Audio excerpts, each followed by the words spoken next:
Okay guys, so we're talking about Monday the 13th on the season program.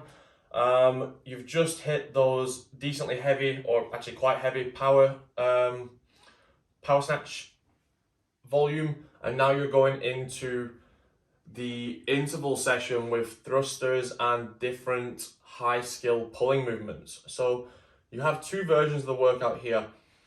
The harder version, or what I believe is the harder version, the elite there, also requires you to have a pegboard. So if you are an elite athlete that also has access to a pegboard and a rope, then you can do that top one. And by elite, I would say that this is more of a semi-final focus workout. Pegboards will not be in the quarterfinals.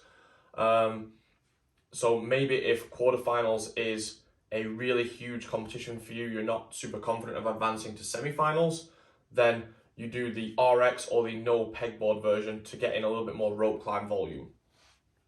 Either way, this is a very challenging workout. The weight is heavy at the start in lower volume, and the gymnastic movement is more challenging and then gets slightly easier as you go through.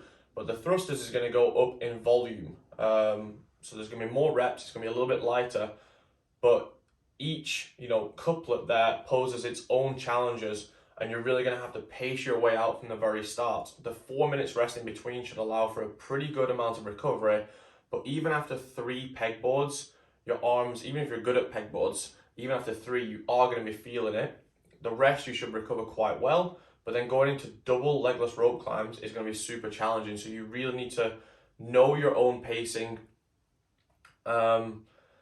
But what I would say is that this is an opportunity to kind of push the pace a little bit.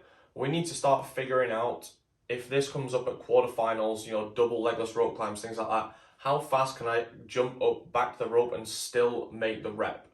Okay, so this is an opportunity now to not be too conservative. Don't hold back too much and feel like, oh, I could have gone harder. If you push a tiny bit too hard and you end up missing a rope climb, it's not the worst thing to happen on a Monday training session, but you need to figure out where that line is of how hard can I push myself and still jump back up to the rope, especially on legless rope climbs or pegboards.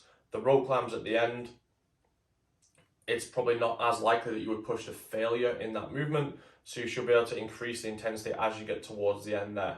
But in general, try and think about that during this session today, like how hard can I push myself? Where is that line of where I'm going to go too hard and end up at failure? Because the last thing you want to do in a competition is fail a legless rope climb, because that is automatically bottom of the pile.